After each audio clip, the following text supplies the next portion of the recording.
Chapter 4. How Beowulf Overcame Grendel the Ogre. And now all slept save Beowulf alone. Then out of the creeping mists that covered the moorland forth the evil thing strode. Right onward to the hall he came, goaded with fearful wrath. The bolts and bars he burst asunder with but a touch, and stood within the hall. Out of the dark Grendel's eyes blazed like fire. Loud he laughed, wild demon laughter, as he gazed around upon the sleeping warriors. Here truly was a giant feast spread out before him, and ere morning light should come he meant to leave no man of them alive, so loud he laughed. Beowulf, watchful and angry, yet curbed his wrath. He waited to see how the monster should attack, nor had he long to wait. Quickly stretching forth a fang, Grendel seized a sleeping warrior. Ere the unhappy one could wake, he was torn asunder. Greedily Grendel drank his blood, crushed his bones, and swallowed his horrid feast. Again the goblin stretched forth his claws, hungry for his feast, but Beowulf, raising himself upon his elbow, reached out his hand and caught the monster. Then had the fell giant fierce wrath and pain. Never before had he made trial of such a hand grip. In it he writhed and struggled vainly. Hotter and hotter grew his anger, deeper and deeper his fear. He longed to flee, to seek his demon lair, and there make merry with his fellows. But though his strength was great, he could not win free from that mighty grasp.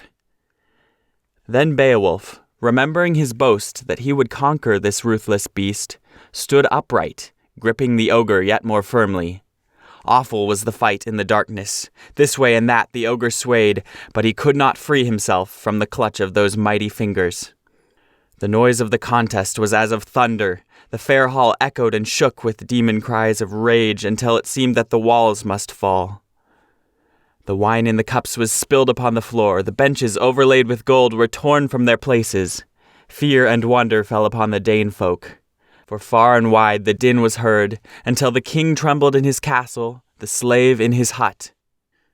The knights of Beowulf awoke, arose, drew their sharp swords, and plunged into the battle. They fought right manfully for their master, their great leader, but though they dealt swift and mighty blows, it was in vain. Grendel's hide was such that not the keenest blade ever wrought of steel could pierce it through. No war axe could wound him, for by enchantments he had made him safe. Nay, by no such honorable means might death come to the foul ogre. Louder and louder grew the din, fiercer and wilder the strife, hotter the wrath of those who strove.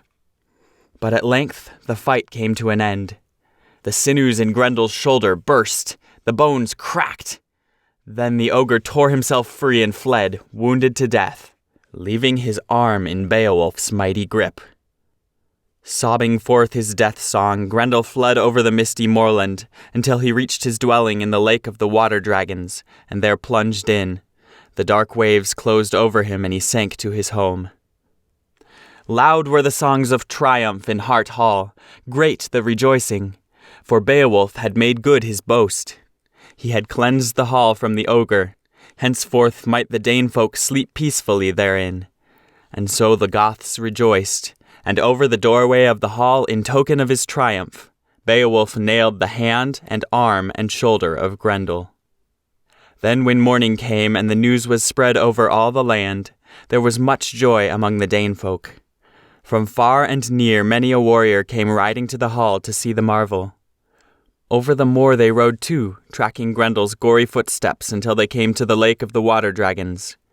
There they gazed upon the water as it boiled and seethed, colored dark with the poisoned blood of the ogre. Then back with light hearts they sped, praising the hero. From north to south, they cried, between the seas all the world over, there is none so valiant as he, none so worthy of honor. With loosened rein they galloped in the gay sunshine, and by the way minstrels made songs and sang of the mighty deeds of the Goth hero, praising him above the heroes of old. In all the land there was song and gladness. Then from his bower came the aged king, clad in gorgeous robes. Behind him was his treasurer, the keeper of his gold, and a great troop of warriors. With him walked the queen, splendid too in robes of purple and gold, while many fair ladies followed in her train. Over the flower-starred meadow they passed, stately and beautiful, until they stood before the hall. As Hrothgar mounted the steps, he gazed upon the roof shining with gold in the sun. He gazed, too, upon the hand and arm of Grendel. Great was his joy and gladness. Then the king turned to the people gathered there. "For this sight be thanks at once given to the All-Wise," he cried. "What sorrow and trouble hath Grendel caused me? When I saw my hall stained with blood, when I saw my wise men bowed with grief, broken in spirit, I hoped no more. I thought never in this life to be repaid for all the brave men that I have lost. Then lo, when my sorrow was dark, there cometh a young warrior, a youth mighty in battle, and he hath done the deed that all our wisdom was not able to perform." Then turning to Beowulf, the king stretched out his hands and cried, "Now, O Beowulf, greatest of fighters, henceforth will I love thee as a son. No wish of thine but I will grant it to thee, if it be in my power. Full oft of yore have I for lesser deeds given great rewards. Treasure and honor have I heaped upon knights, less brave than thou, less mighty in war. But thou by thy deeds hast made for thyself a glorious name which shall never be forgotten." Then Beowulf, proudly humble, answered, "It was joy to do the daring deed. Blithe at heart we fought the unknown one. But I would that thou thyself had seen the ogre among the treasures of the hall. I thought to bind him on a bed of death, but in my hand he might not lie. He was too strong for me. His body slipped from my grasp. Nevertheless, he left with me his hand and arm and shoulder. It is certain that now he lieth dead, and will never more trouble the land." There was joy among the heroes as Beowulf spoke, but Hunferth hung his head and bit his lip in silence. He no longer had desire to taunt the hero or make boast of his own warcraft. Shame held him speechless. And so through all that day the crowd came and went before the door of Hart Hall. Greatly did all men marvel at the fearful sight, at the war hand of the ogre. The nails were like steel, the fingers like daggers, and the whole hide so hard that no sword, however finely welded, might pierce it through.